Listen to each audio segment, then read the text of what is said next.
wabarakatuh. Saya Juratul Yasmin dari Lokal Tadris Bahasa Inggris 3 dengan NIM 2111204022 akan menjawab soal UTS dari Bapak Habib Anwar Al-Ansori, Magister Pendidikan, selaku dosen pengampu dari mata kuliah Filsafat Umum. Pertanyaan pertama, berfilsafat termasuk dalam berpikir.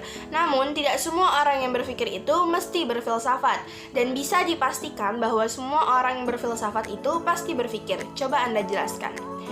Menurut saya, tidak semua orang yang berpikir itu mesti berfilsafat, karena kebanyakan orang-orang yang berpikir hanya sekedar angan-angan saja dan belum tentu isi dari pikirannya memiliki makna atau manfaat tertentu.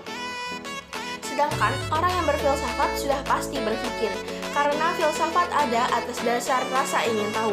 Dan karena rasa ingin tahu itulah, seseorang menjadi berpikir untuk mendapatkan jawaban yang bermanfaat dan bermakna untuk orang banyak dan untuk menjawab rasa ingin tahunya.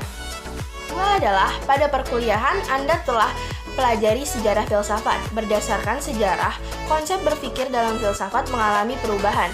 Coba Anda jelaskan sejarah filsafat disertai dengan identifikasi pemikirannya. Sejarah konsep berpikir dalam filsafat terdiri dari 4 zaman. Zaman yang pertama yaitu zaman Yunani kuno yang dimulai pada abad ke-6 sebelum Masehi. Pada abad ini manusia mulai mencari jawaban rasional tentang asal-usul dan kejadian alam semesta. Zaman kedua yaitu zaman pertengahan. Pada zaman pertengahan ini dibagi menjadi 2 periode, yaitu periode skolastik Islam dan periode skolastik Kristen. Pada perkembangan filsafat dan ilmu pengetahuan pada masa ini sangat buruk, karena pihak gereja membatasi dan melarang para filosof dalam berpikir, sehingga ilmu pengetahuan dan filsafat tidak berkembang. Pada masa ini, kekuasaan agama masih begitu berpengaruh terhadap perkembangan kehidupan filsafat. Dengan adanya tren perbudakan, membuat para pemikir hanya berasal dari kaum agamis yang berada di gereja saja, karena mereka yang di luar gereja terlalu disibukkan dengan urusan melayani orang lain untuk menyambung hidup mereka, daripada memikirkan hal-hal yang tidak mengenyangkan seperti filsafat. Yang ketiga yaitu zaman Renaissance. Pada zaman ini, manusia mulai berpikir secara baru dan secara berangsur-angsur melepaskan diri dari otoritas kekuasaan gereja yang selama ini telah membatasi manusia dalam mengemukakan kebenaran filsafat dan ilmu pengetahuan.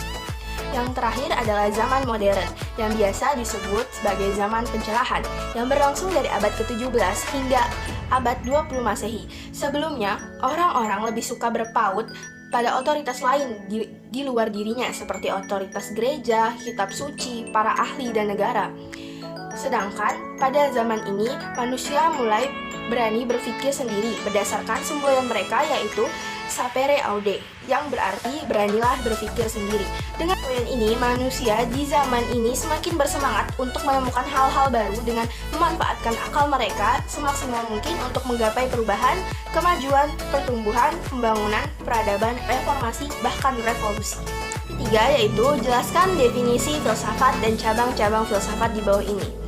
Filsafat terbagi menjadi filsafat umum dan filsafat khusus. Sebelum membahas itu, kita mesti tahu filsafat itu apa.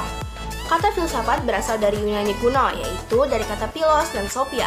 Philos artinya cinta yang sangat mendalam dan sophia yang artinya kebijakan atau kearifan. Yang dapat kita simpulkan, filsafat artinya cinta kebijaksanaan. Sedangkan menurut Plato, filsafat adalah suatu ilmu yang mencoba untuk mencapai pengetahuan tentang kebenaran yang sebenarnya. Filsafat terbagi menjadi 2, yaitu filsafat umum dan filsafat khusus. Filsafat umum terdiri dari yang pertama, metafisika. Menurut Kostenbaum, metafisika adalah ilmu yang mempelajari tentang karakteristik yang sangat umum dan paling dasar dari kenyataan yang sebenarnya. Dan metafisika terbagi lagi menjadi 4 macam, yaitu ontologi, yaitu ilmu yang mengkaji persoalan-persoalan tentang ada dan tiada. Yang kedua, kosmologi, yaitu ilmu yang mengkaji persoalan-persoalan tentang alam semesta, asal-usul dan unsur-unsur yang membentuk alam semesta.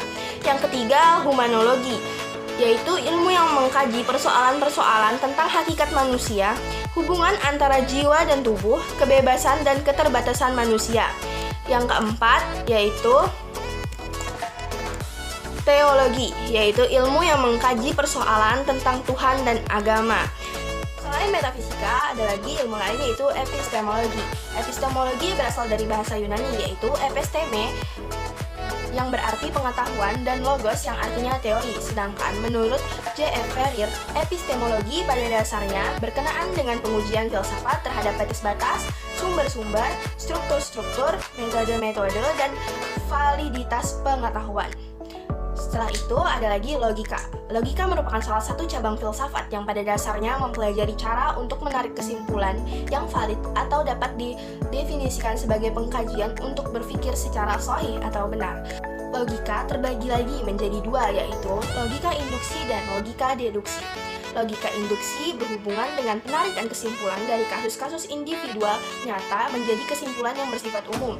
Sedangkan logika deduktif berhubungan dengan penarikan kesimpulan dari kasus-kasus yang umum menjadi kesimpulan yang bersifat khusus atau individual.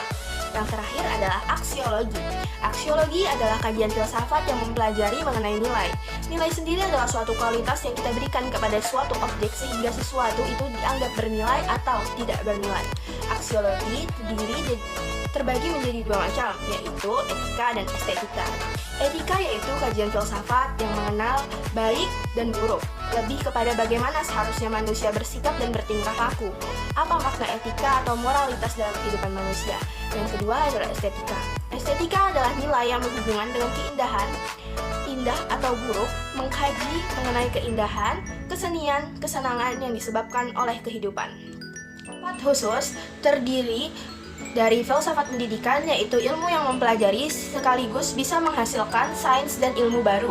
Yang kedua, filsafat hukum, yaitu sebagai bentuk yang sangat khas dari pengawasan sosial dalam sebuah masyarakat yang terorganisasi berdasarkan politik yang dianut. Yang ketiga, filsafat sejarah, yaitu kajian yang berfokus pada kejadian-kejadian yang terjadi pada masa lampau. Yang keempat, filsafat seni. Menurut para filsuf seni, filsafat seni berbicara mengenai ide, makna, pengalaman, intuisi, dan semua menunjukkan sifat simbolik dari seni. Kemudian, filsafat logika. Filsafat logika adalah cabang filsafat tentang berpikir. Filsafat logika membicarakan tentang aturan-aturan berpikir agar dengan aturan-aturan tersebut kita dapat mengambil keputusan yang benar.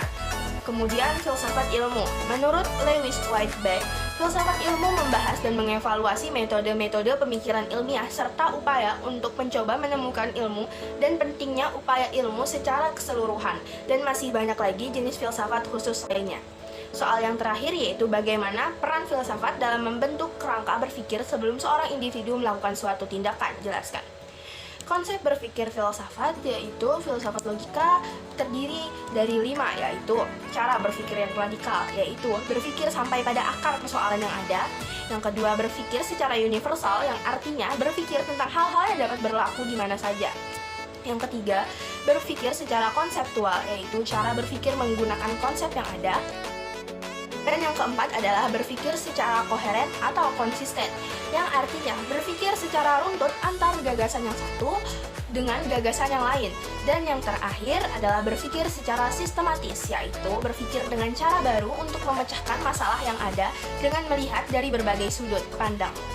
Dengan menggunakan 5 konsep berpikir filsafat ini, manusia dapat melakukan sesuatu tindakan secara objektif, efisien, terarah, dan proporsional, sehingga apapun yang terjadi setelah tindakannya ia tidak menyesali dan mampu menghadapi segala kemungkinannya. Itu saja jawaban dari saya, kurang lebihnya mohon maaf. Wassalamualaikum warahmatullahi wabarakatuh.